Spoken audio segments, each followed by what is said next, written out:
আসসালামু আলাইকুম friends, welcome back to my channel recipe by Angel.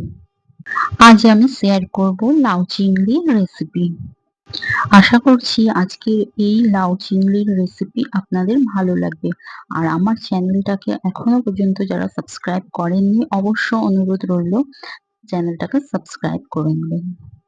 তো লাউ চিংড়ি বানানোর জন্য আমি একটা কড়াইয়ের মধ্যে নিয়েছি 4 টেবিল চামচ সর্ষের তেল। তেলটাকে আমি ভালো করে গরম করে নেব। এই গরম তেলের মধ্যে আমি নুন হলুদ মাখিয়ে রাখা চিংড়ি মাছকে ভালো করে ভেজে নিচ্ছি। চিংড়ি মাছটা আমি একদম কড়া করে ভাজবো না, জাস্ট হালকা কালারটা চেঞ্জ হওয়া পর্যন্ত আমি ভেজে নিলাম। 2 থেকে 2.5 মিনিট ধরে আমি চিংড়ি মাছগুলোকে ভেজে নিয়ে এবারে আমি চিংড়ি মাছগুলো তুলে নিয়েছি। বাকি রান্নাটা কিন্তু আমি এই তেলের মধ্যেই সেরে নেব। তো আমি এই গরম তেলের মধ্যে দিয়ে দিলাম একটা তেজপাতা, একটা শুকনো লঙ্কা, আর দিলাম সামান্য জিরে। তারপর আমি মিডিয়াম সাইজের একটা পেঁয়াজ কুচি দিলাম, দিয়ে এবার পেঁয়াজটাকে হালকা ফ্রাই করে নেব। পেঁয়াজটা বেশ নরম নরম হয়ে এসেছে, কালারটাও হালকা চেঞ্জ হয়েছে। এবার আমি এর মধ্যে দিয়ে দিচ্ছি 2 টেবিল স্পুন আদা রসুনের পেস্ট। আদা রসুনটা দিয়েও আমি তেলের মধ্যে পেঁয়াজের সঙ্গে ভালো করে 1 মিনিট ধরে ভেজে নিব। 1 মিনিট ধরে আমি আদা রসুনটাকে ভালো করে ভেজে নিয়েছি। এর কাঁচা গন্ধটা চলে গিয়েছে। এবার আমি এর মধ্যে দিয়ে দেব কেটে রাখা লাউগুলো। আমি লাউটাকে 2 থেকে 3 মিনিট মশলার মধ্যে দিয়ে উল্টে পাল্টে নাড়াচাড়া করে নেব। আমি সামান্য হলুদ দিলাম আর সামান্য নুন দিয়ে এবার আমি ওই মশলাটাকে লাউয়ের সঙ্গে 2 থেকে 3 মিনিট ভালো করে নাড়াচাড়া করে নেব। তো আমি মশলাটাকে ভালোভাবে কষিয়ে নিয়েছি। লাউ যেহেতু খুবই নরম, তা এর থেকে খুব পানিও বের হয়। তো আমি সামান্য ঢাকা দিয়ে আমি এইভাবে লাউটাকে সেদ্ধ হতে দিচ্ছি।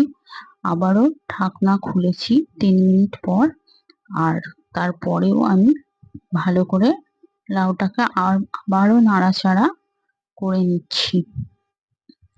এভাবে আমি কিছু মিনিট ছাড়াই এভাবে লাউটাকে আমি মশলার সঙ্গে কষিয়ে নেব। আর তারপর আমি দিয়ে দিচ্ছি, আমি লাউ তরকারিতে আমি খুব একটা মশলা ইউজ করব না, তো আমি 4টে চেরা কাঁচা লঙ্কা দিলাম। আমি কিন্তু এর মধ্যে একদমই গুঁড়ো লঙ্কা ব্যবহার করিনি। আবারও আমি চাপা দিলাম 3 মিনিট ধরে, চাপা দিয়ে রেখেছিলাম। এবারে আমি দেখছেন ফ্রেন্ডস, লাউয়ের ভেতর থেকে কতটা পানি বেরিয়েছে, কারণ লাউ প্রচন্ড পরিমাণ নরম। তো আমি সামান্য আবার নুন অ্যাড করলাম, মনে হলো নুনটা কম ছিল।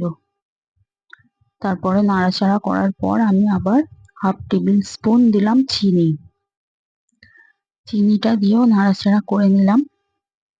এবারে আমি ভেজে রাখা সেই চিংড়ি মাছগুলো দিয়ে দিলাম, দিয়েও ভালো করে মশলার সঙ্গে আর লাউয়ের সঙ্গে বেশ মিনিট 1.5 ধরে আমি কষিয়ে নিলাম।